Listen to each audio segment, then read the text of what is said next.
ሄይ ሰላም እንዴት ናችሁ? ደህና ናችሁ? እስቲ ባዷችንን ከምናወራት ምንም እንዳይለን ቸርስ እየጠጣን ዛሬ ላመጣውላችሁ መሰራችሁ። በዛ ላይ ቀጠለ ብያለሁ። ቆይ ለጠጣ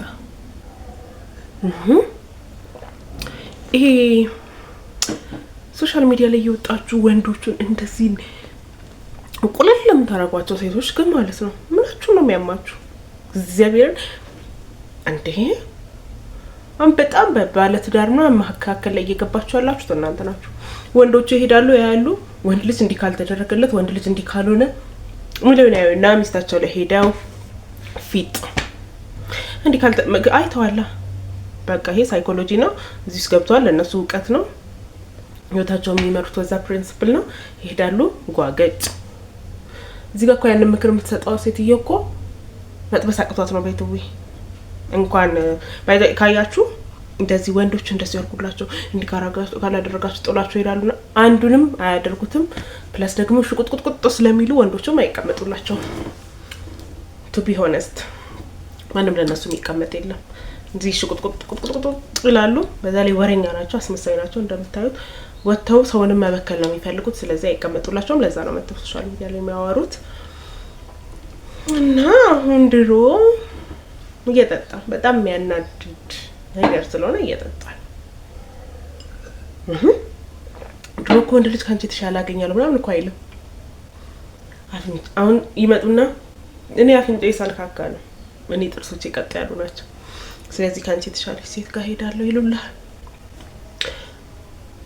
ፎቅ 5 ፎቅ ትሰራልኛለች ይልሃል። ባለ 6 ፎቅ ሴት እኮ እየለመነች ነው ይልሃል መጥቶ። አረ መድኃኔዓለም እስኪ ድሮ እኮ ቢማግጡ ይማግጣሉ። አትያዛችሁ እንጂ ኢትስ ኦኬ። ስላችሁም ከኖራችሁ ነው ያገባኝም አትኖሩ ነው ምደው። አሁን ግን አፋቸውን አውጥተው እንደዚህ ዋት በጣም የሚያሳዝን ጊዜ ላይ ነው ያለነው። ማለት አሁን ልክ ስትገቡ የሆነ ሶሻል ሚዲያ ላይ ባንዶ እንዲጣሉልሃል። ዋሃ ማለት እኔ ዓለም ላይ ካለው ነገር ሁሉ ርካሽ ነገር መስሎ የሚታየኝ ይቅርታ የሰው ፍጥረት ስለሆነ ማለት አልነበረብኝም፣ ግን ወንድ ነው። ለአንድ ወንድ እዛና እዚህ ሀገር ያሉ ሴቶች ይጣላሉ። ለዛውም ስራ ለማይሰራ በእነሱ ገንዘብ ለሚተዳደር ቦርኮ ምን ማለት ነው? እግዚአብሔር ምን ማለት ነው? ራሳችሁን ከማራከሳችሁም ደግሞ ለሌሎችስ ምንድነው የምታስተምሩት? በጣም ነው የምትገርመው። ማለት ምንድነው? የምን ችግር ነው ያለባችሁ? ወይስ ከሱ ምን ነው የፈለጋችሁት? ጉድፈላ ወንዶችንም እንኳን አጠገባችሁ እናንተ የምታወሩት መቶ ሰምቶ ይላል። ባይዘቤ ስራ ሳይኖር አይደለም አሁን እንደዚህ ወንዶቹ ያሳችኋል። ኢትዮጵያ ውስጥ ወንዶቹ እየወደለደሉ ነው፣ ስራ አይሰሩም። ሴቷ ናት አሁን የምትሰራው። ስራ ጠፍቶ አይደለም። የሶሻል ሚዲያ ከመጣ ወዲህ ወንድ ልጆች ሚስጥር ነው የምነግራችሁ። ይሄ ሶሻል ሚዲያ ከመጣ ኋላ ሲሉ እነዚህ አህያ ሴቶች፣ ወንዶቹ ደግሞ ምን መሰላቸው? ወንድ ቁጭ ብሎ መኖር ያለበት፣ ብዙም መልፋት የሌለበት፣ ባይታጠቡም ችግር የለውም ወንድ ስለሆነ ብቻ በቂ የሆነ መሰለውና አይሰራም።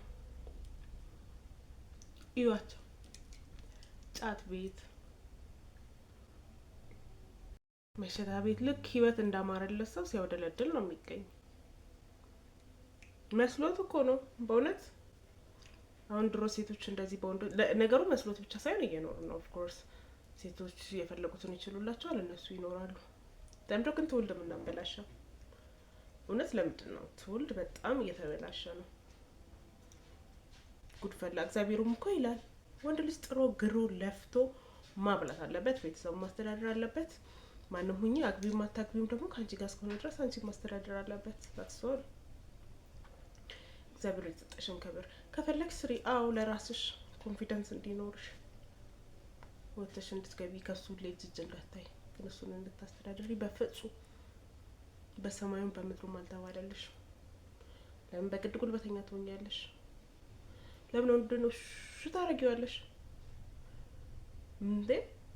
እንደው እኮ ኃጢአት ውስጥ ልታስገቡኝ ነው እናንተ። እና እረፉ ማለት ነው።